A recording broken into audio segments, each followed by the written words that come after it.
best in talk radio.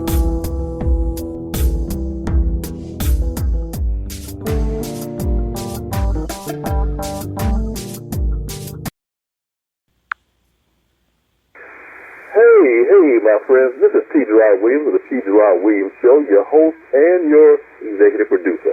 Hey, my friends, listen, I have got to tell you, I have a good friend of mine from the Chicago area, Coach Eric Morris, on the line, and he is a mentor, he's a coach, he's a youth activist, and he's going to share with you from the depth of his heart some of the things that he's working on in the Chicago area. I am glad to have him on the line. Coach.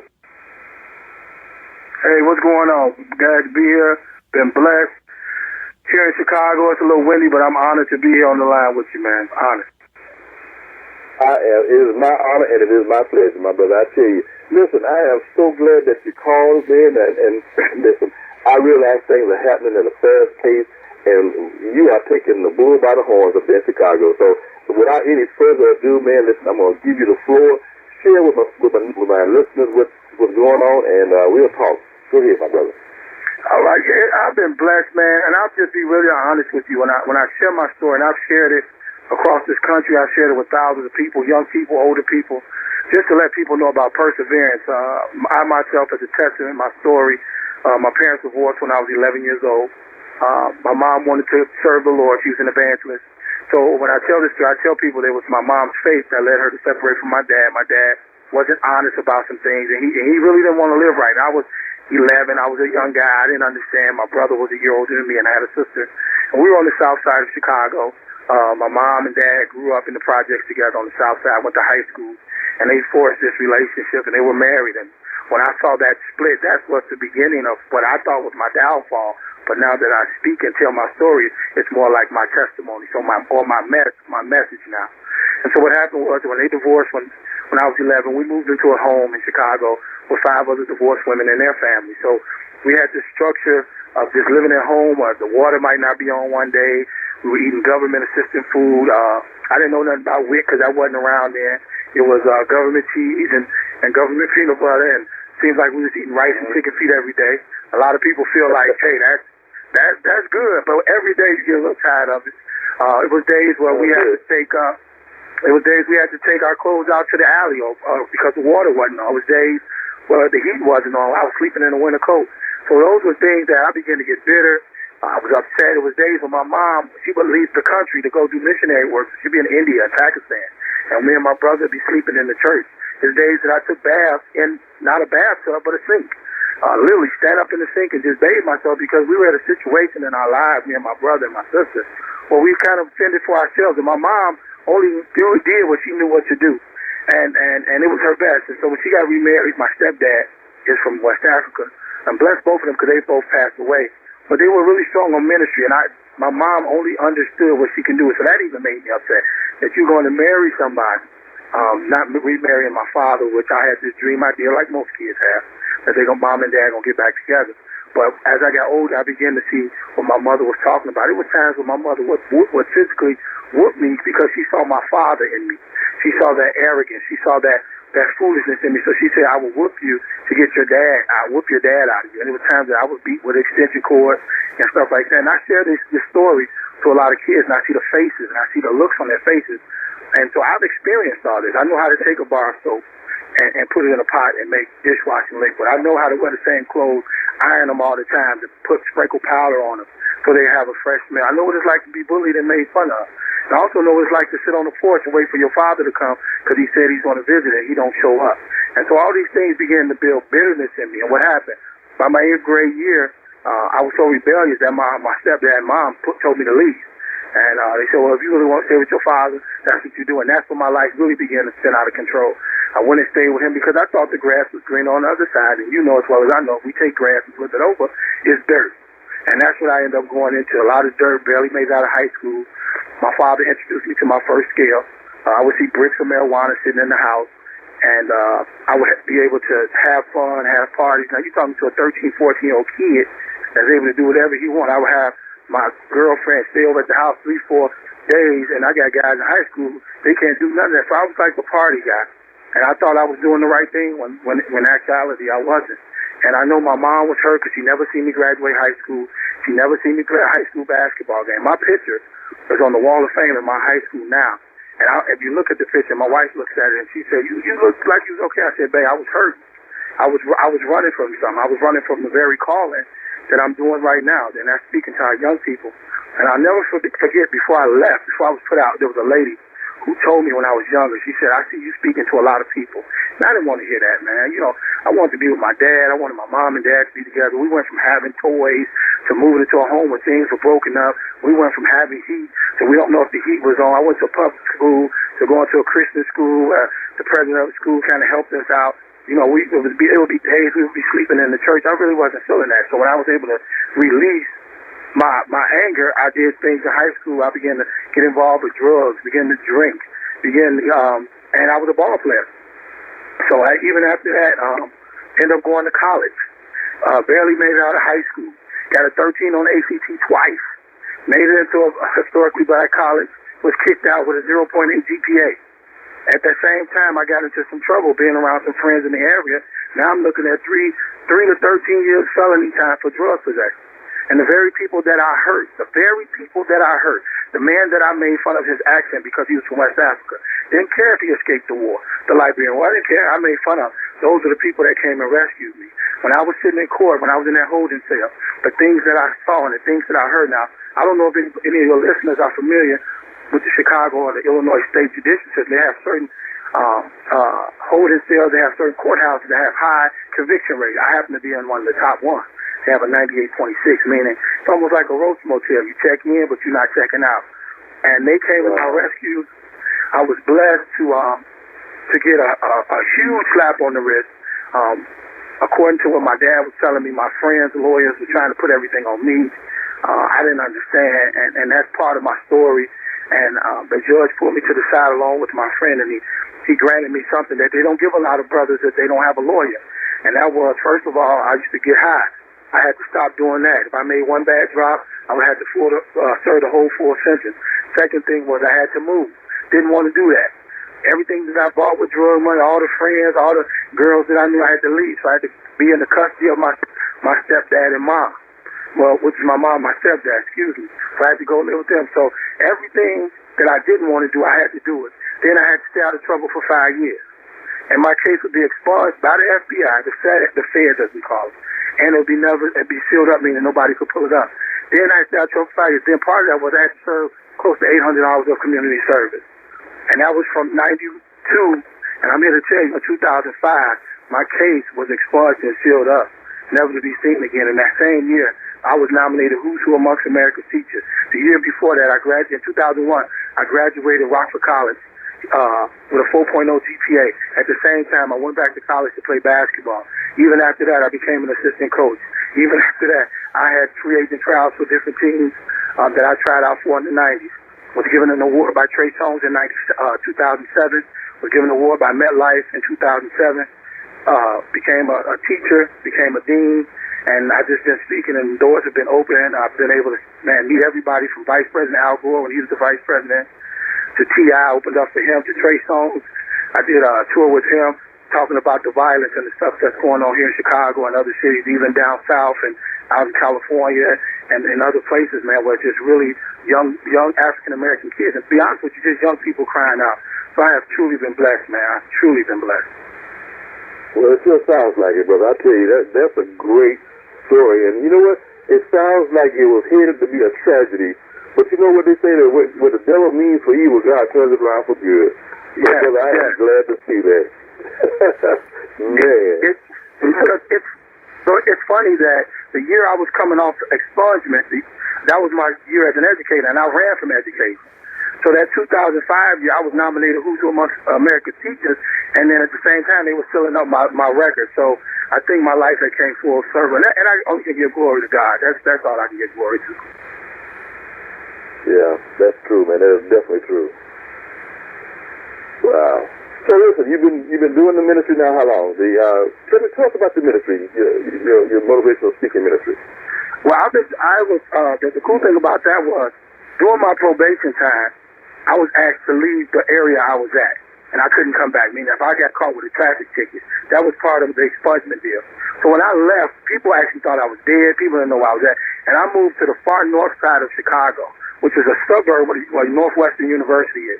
And then I began to get myself together, began to clean myself up, began to get involved in ministry, my true calling. And so what happened was I came back in 2000, right around 2004. I was married, and I ran into some guys that I knew. They knew my father. And I was in a barbershop, and everybody was asking, man, we ain't seen you in a while. It just popped up. I ran, and I told the story. A lot of people remember the actual case, but they never heard the ending of it because I left. And a gang chief, a former gang chief in Chicago, big-time gang chief, he said, man, you need to tell your story. He said, kids need to hear this. Now, here's a big-time gang chief for one of the biggest gangs in the country. And he said, I'm going to help you do it. And that's when the doors opened for me to tell my story. And from that time, I've been telling my story as a motivator. I've been blessed to be in some schools that just only God opened the doors. And then my ministry, the youth ministry work that I do, I did stuff in juvenile detention center. I went back to the boot camps in the prison because I knew that's where I was headed. And I knew that was part of my message was to give back. And so it's been over probably almost 10 years to answer that question. Wow. Man. Listen, let's take a quick break because what I want to do is I want you to share with my audience how they can reach you, how they can reach out to you, how they can contact you, give them the YouTube channel, give them your Facebook page, whatever you want to give them information-wise. We're just going to take a little break to do that. And then we get right back into the conversation, brother, because I am enjoying this. So how can my listeners reach you? They can reach me, www.ericmorrisinfo.org. That's my website, www.ericmorrisinfo.org. You can look me up on Facebook under Eric Morris. Any YouTube videos is under Coach Eric Morris, Motivational Speaker. You can reach me on Instagram, at The Mentor EGM. You can reach me on Twitter, at The Mentor EGM. You can email me, morris.mentor@gmail.com. So I have different ways of getting in touch with me. But it's through my website. Anything that comes through my website usually comes through me. And that way you can kind of get a glimpse of who I am, what I've done. The book that I wrote called Be the Fire That Burns Within. Some of the pictures of different celebrities that I've done things with. Even some pictures and stuff of videos of me even speaking. And you can get a chance to see what type of person I am and the purpose and the passion that I have. Fantastic, man. Fantastic. I'm glad they have a lot of ways to get to you so that they don't miss the opportunity to see what you're doing and to, tag in there somewhere. Hey, listen, go ahead. Let's go ahead. Let's switch gears a minute. Let's see. Now, I know that when you're doing your motivational speaking and your life has prepared you just for a time such as this, you mentioned bullying, and I know everybody's familiar now with bullying and cyberbullying, but tell me, how are you segueing that into what you're doing? Well, I was an educator for 5 years, and then I became a dean for 5 years. During that time as a dean, I was in one of the top 5 worst areas in the country as of last year. Top 5 worst communities in the country. It's called North Lawndale. In that area, I happened to be the dean of discipline of one of the top 3 charter schools in the area, and they were nationally recognized in 2010 by Oprah before she went off herself.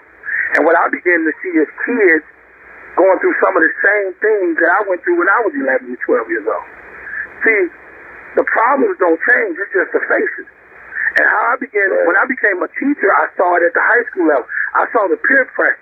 I saw kids, and watch it, people think that bullying is just all physical, but a lot of it is mental. I've seen guys where I had to come actually physically check, because I'm a father and a husband, and I have a daughter. Guys will physically, mentally try to talk girls into dating them, and why you not talking to me, and that's a form of bullying. Trying to get somebody to do something that they're not supposed to be doing, and then threatening them, I'll do this, or you can't do that, and what I began to do, I said, you know what, I need to address this, because when I sat in school as an 8th grader, when people made fun of me and my clothes, and I was at a school that was predominantly, was not a school of color, it was a mixed school in a very affluent area. So I was one of the kids that you would look at as, he don't have no money, because these kids had money, and kids would make fun of me like I was wearing jeans that were cheap, and sometimes I would wash my jeans in the bathtub and they wouldn't dry completely. But the diaphragm, so when I'm a light-skinned brother, if you see on the website, when I put my pants on, I would go to the gym, the diaphragm, the jeans would be on my legs. And I say this when I'm speaking, people laugh, and I kind of laugh stuck at it now. But it hurt me, but I'm delivering free from that. They would call me Easter legs because the diaphragm, the jeans would be on my legs. And I'm a light-skinned guy. And then sometimes I would over-bleach my shirt, and people would make fun of you stink and stuff like that. And I started hearing that as an educator, and I said, you know what? We call it playing the Joneses and dozens, but a lot of people, now I've seen people get beat up. I've seen people snap because they've been bullied too long. I've seen people bring gangs to the school and they standing out with bats. So bullying leads to other stuff. Yes, a person can hurt themselves, but in certain areas of Chicago, they're going to bring a parent up there that might not be the same. They might bring a big brother who's involved in the street. Next thing you know, you're trying to break up a fight with 15 people. I've seen parents jump out of cars and jump on kids. I've seen it with my own eyes because they said, we're tired of our kid getting bullied. And sometimes that kid might not say anything to any administrator or teacher because they don't trust them or they don't feel somebody they can trust and talk to. So I've been on both sides, and that's why I brought bullying into my speaking, because if I can go to your school, go to your church, go to your event, and touch somebody's heart to speak to somebody there that they're going through something, I've done my job. Right. Man, that's great. That is certainly great. You have a full plate, my brother. You have a full plate, because the violence is one thing. You know, having been in the school system myself for about 10 years, I realized, and I seen where the principal was about to get beat up by a parent. You know, in fact, the parent stayed outside the gate stalking the principal, waiting for her to come off work. And it's like, oh my God! It's not. Sometimes it's not just the children; it's the parents too that cause us a lot of the problems. Oh yeah, most definitely. I was on another radio station in Chicago, and I said something in this generation. I'm gonna be honest. I'm gonna tell my age here. I'm 42. So when I was in high school, in my early years of college, that was the crack age gangster rap. Those kids, the kids that you're dealing with now are my kids, the kids that came up in that era. Now watch this. Most of our parents working in the elementary school as a dean, meaning K through 8. I got parents that 16, 17, 18 years old. They don't even understand how to be trained. They're still acting on impulse because nobody's taught them. The grandmother is 34 years old. There's been a disconnect between an adult and kids. Now we got kids having kids. And so when you have parents running up on principals, or they haven't been taught, or they haven't been taught how to be a parent, and you running up, they don't see the consequences. They see it as treat. Oh, I need to just go beat this person, you know what, or I need to jump on this person. They don't understand you're setting a bad precedent for your kid and the kids in that building. Exactly. Now here in Chicago, you touch, I think, a city worker or a teacher, it could be press charges as a felony. And here's another way to get people locked up for thinking on impulses because they feel a principal or a teacher said something or did something to their child. And I dealt with that for over 5 years as a day.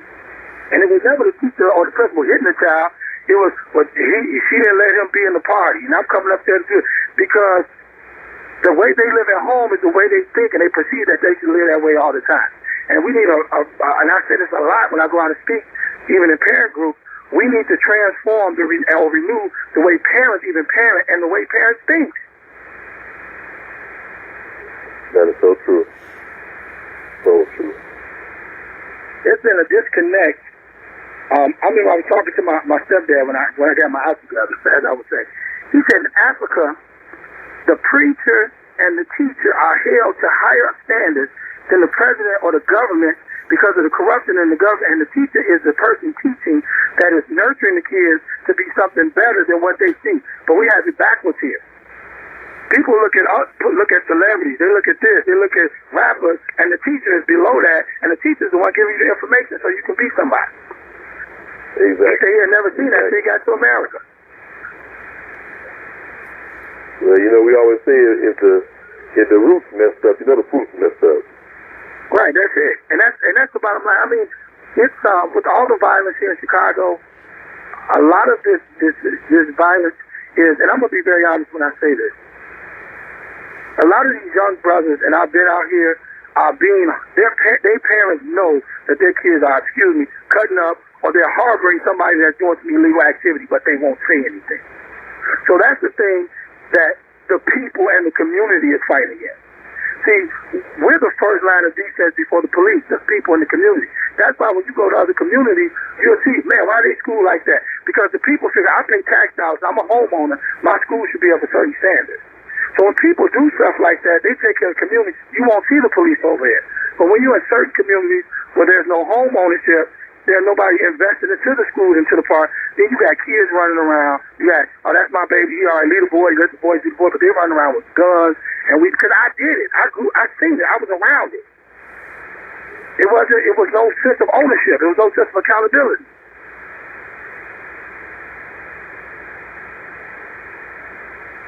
That's right. That's true. And we see the same thing down here in Miami. Not as bad as Chicago. I'm not saying that one's better or worse, but violence is violence no matter where it is, and it's starting to change the face of violence. And even on YouTube, I watched some of this kid getting beat up, and he took it as long as he was going to take it, and he reached in his backpack and pulled out a gun, and they turned the video off because they didn't know if he was going to shoot the guy or not. And that's the kind of world that we're living in now. Right, and I can say this with you because we know, and some of your listeners know, it's also spiritual. See, certain things are just straight up spiritual. Kids, because they turn their nose up to the church, they turn their nose up to certain things. The media has glorified things. Social media glorified things. You got people being labeled as entertainers if they got so many hits on their site, and their site might be showing somebody getting beat up. If we get into a fight, we'll make we'll make World Star Hip Hop, we'll make YouTube $1 million hits. And what is it doing? From on fire, everybody clicking on it, laughing, they giggling. But at the same time, you have two people that could be killed or two people that could be hurt who might be parents or have family. And we glorify these things. And I always ask myself when I go out and speak and I tell these kids, I said, where are your priorities? If the teacher come in, and I did an interview about the South Carolina incident. If a teacher come in and asks you to give your cell phone to her, what is the problem with that? If you can stand in line and wait for right, and that's my point. But for people to be defiant over cell phones and headphones, if they're giving out free books, why are the lines empty? But if they were giving out Jordans, you got people that's buying to get a ticket to stand in line. Mm-hmm. Exactly. We put more on our heads than what we put in our heads. But if we begin to speak out about that, people want to identify black folks, I'm going to be honest, and saying when you talk about education and proper English, that you're trying to be like another race. So I guess we've been identified as being dumbed down and our priorities wrong. It's not that. It's the simple fact that we have let the media and mass media project us that way. Exactly. That is so true. And that's the thing that you're battling with. That's the thing that I'm battling with. That's the thing that parents are battling with. And I'll be honest with you, some parents don't want their kids acting that way. But there's no. Let's be honest. 8 out of every 10 homes, there's no father. When are the men going to step up?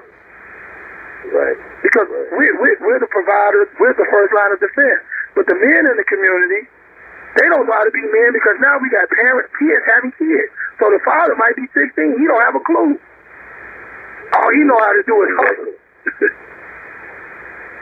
And barely able to do that. And that's it. We got to, and even on the spiritual side, we have to come. One thing I've been blessed to do here is that the ministry that my wife and I are under, we go outside the four walls. We're out here talking to the gang bang. We're praying for them on the corner while it's action going on. We don't know, but we just pray and we go out there and talk. And the first thing they tell us, they say, could you pray for me? And we say, why? What you want God to do? They never say, I want God to bless me with money. In their hearts, they know what's wrong. Can you just keep me to make it through another day? Mm-hmm. We had a brother one time, he came out, he was angry. I knew he was going to go do something. And he said, I need y'all to pray for me right now because I'm getting ready to do something I wasn't supposed to. When we got through praying, his whole demeanor changed. He had calmed down because the church on a Saturday was outside of the four walls. Right. And that makes all the difference in the world. And it's different. If you look at any community that's thriving, there's two things going to be going on. The people are going to be accountable. The schools are going to be accountable, and the church is going to be accountable. Go to any neighborhood that's thriving. You're going to see those three things in place, and they're going to be activated. Meaning, the church will be doing different things for the kids. The school will be doing different things for the kids. The accountability of the parents. they'll be doing different things with the kids. If you don't know your neighbor, or somebody renting a place in your neighborhood, and you don't know who they are, but you see kids running in and out with selling drugs or doing illegal activity, you don't say nothing, that's a problem.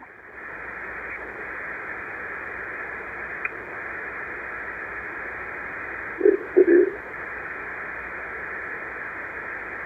Yeah. Well, listen, I am glad that you are on the forefront of this battle, because it is a battle. It's a spiritual warfare. It's a physical warfare. It's a societal warfare. And it's people like you that have picked up the gauntlet and running with this thing, man, full force and trying to make a difference in the world that we live in. And you know what? I applaud you, my brother. I give you my accolades for what you are doing. And we are just about to wrap this up, my friend. And any last thoughts that you want to say to my listening audience before I release them? Yeah, I would say it's not just Chicago. They're glorifying this foolishness called us Iraq. Anywhere there's a young brother that you don't see a male that's mentoring him or pouring into him, that's a problem. Anywhere there's a young sister and there's no strong females pouring into them or mentoring them, that's a problem. And that's in probably every major urban city in the country, even in London. I spoke at an event where they brought in youth leaders from all over the world. And they were from London. And they said, we're having the same problem. It's just right now Chicago is being glorified. Next week it might be Miami. Next week, I remember during the 90s, it was L.A. So that's my last thought. Yeah. Go out, and if they know better, they'll do better. So if you think they don't know better, then you need to tell them. Exactly. Well, my brother, hey, listen, it's been a pleasure having you, and certainly we have gleaned some of the best information that we could have today to run with it and to be able to go ahead and make an impact in the lives of our young people and in our own lives as well. Hey, my friend, listen, out there in Radio Land, listen, I'm glad that you spent this little time with us today. As always, this is T. Gerard Williams of the T. Gerard Williams Show. And as always, I'll see you when I see you. Thank you, Coach. Bye-bye now. Thank you.